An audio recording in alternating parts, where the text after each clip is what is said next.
हर हर महादेव सभी को।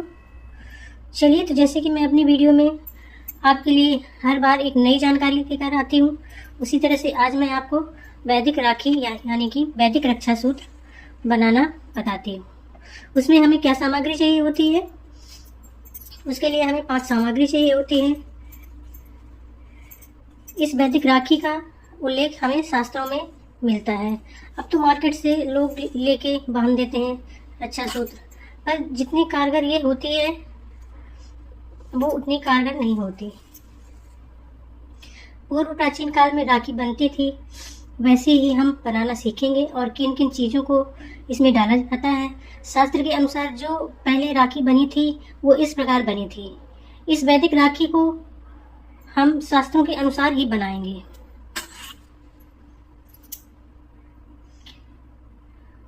शास्त्रों में इसे रक्षा पोटली के नाम से जाना जाता है, जो कि श्रावणी पूर्णिमा के दिन ही बांधी जाएगी। कब बांधना है? शुभ मुहूर्त मैंने अपनी वीडियो में शॉर्ट वीडियो में डाल दिया है, तो जाके आप देख लीजिएगा। अब देखिए, हमें रक्षा सूत्र बनाने के लिए कच्चा सूत, हल्दी, ये मैंने यहाँ पे कच्ची हल्दी ली हुई है।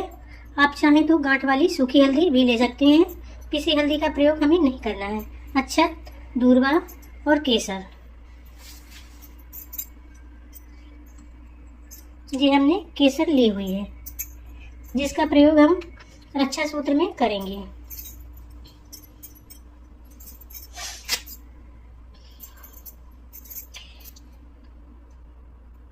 जिसमें ये सारी चीज़ें डाल देनी हैं। शास्त्रों में 5 चीज़ों का महत्व बताया गया है, और आप 5 चीज़ें नहीं मिले तो सिर्फ 2 चीज़ें ही डाल सकते हैं। जो भी चीज़ें आपको मिल सके उनका प्रयोग आप कर सकते हैं। हमें क्या करना है कि इन 5 चीज़ों को उस पोटली के अंदर डाल देना है और पोटली तैयार कर लेनी है। अक्षत का मतलब यानी हमारी भगवान में पूजा उपासना अच्छे बनी रहे।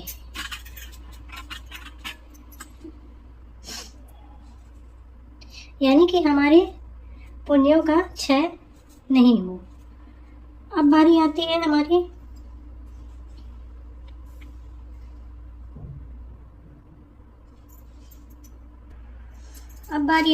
पीली सरसों की, जो कि हमारी जादू टोना, नज़र दोष आदि से सुरक्षा करती है। कोई भी तंत्र मंत्र जादू टोना लोग आप पे नहीं करा सकते हैं, इसलिए हमें पीली सरसों भी डालनी है।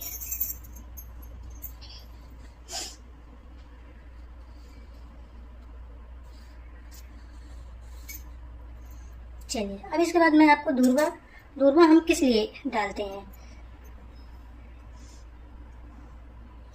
दूर्वा हम जिसको भी बांधते हैं उसकी उम्र खूब बढ़े, वह दीर्घायु हो। इसलिए दूर्वा शास्त्रों के अनुसार कहा जाता है, दूर्वा सूख भी जाती है, फिर भी उस पर अगर बारिश की बूंदें पड़ जाएं तो पुनः जीवित हो जाती है। इसी कामना के साथ हम दूर्वा को रक्षा सूत्र में डालते हैं कि अगर कहीं भी हमारे भाई बंधु या जिनको हम रक्षा सूत्र बांधते हैं, उनके जीवन में आ रही कोई भी कठिनाई, कोई भी समस्या दूर हो।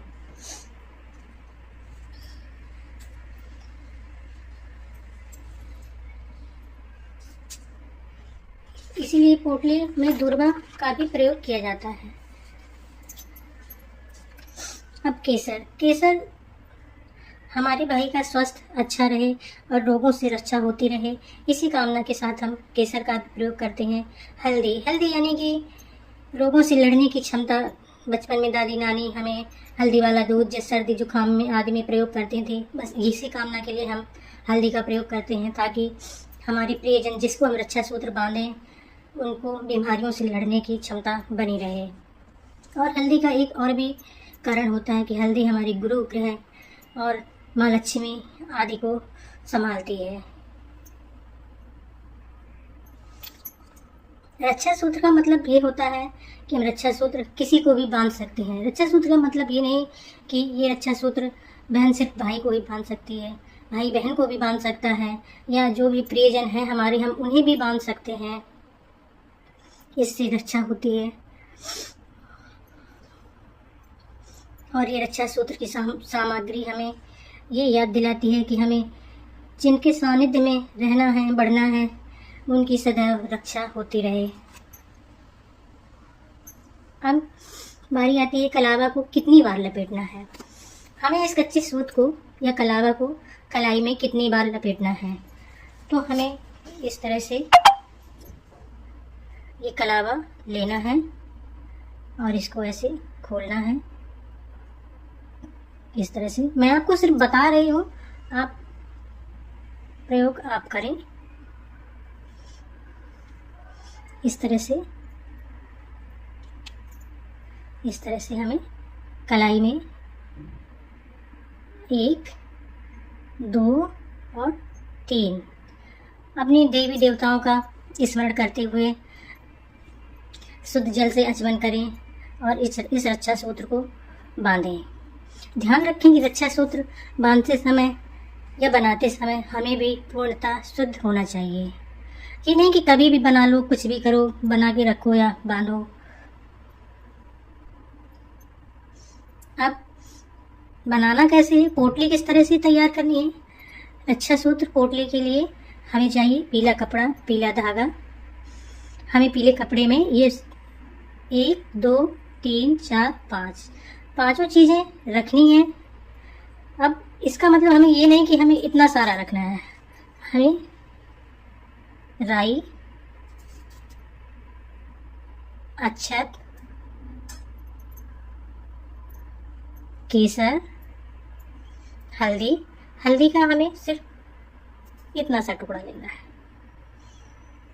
हल्दी और दूर्वा भी हमें थोड़ी ही लेनी है, जैसे कि मैं आपको दिखा रही हूँ। इसको एक कपड़े में या तो आप सुई धागे से सिल सकते हैं या गांठ लगा के बांध सकती हैं। सिला हुआ वैसे ज़्यादा सही रहता है। अब ऐसे इसमें पोटली बना के धागे में बांध देना है। बांधने के उपरांत रक्षा सूत्र निकालने के लिए, रक्षा सूत्र को निकालने का नियम शास्त्रों में कहीं भी नहीं है कि रक्षा सूत्र को एक लिमिट में बांधा जाता है, जब मन आए जब निकालो। नहीं, अगर सड़ गल जाए तो आप हटा सकते हैं, वरना रक्षा सूत्र को बांध के ही रखना चाहिए। इसी कामना के साथ आपसे हर हर महादेव। जानकारी आपको अच्छी लगी हो तो वीडियो को लाइक और सब्सक्राइब जरूर करें। मिलते हैं अगले वीडियो में। हर हर महादेव।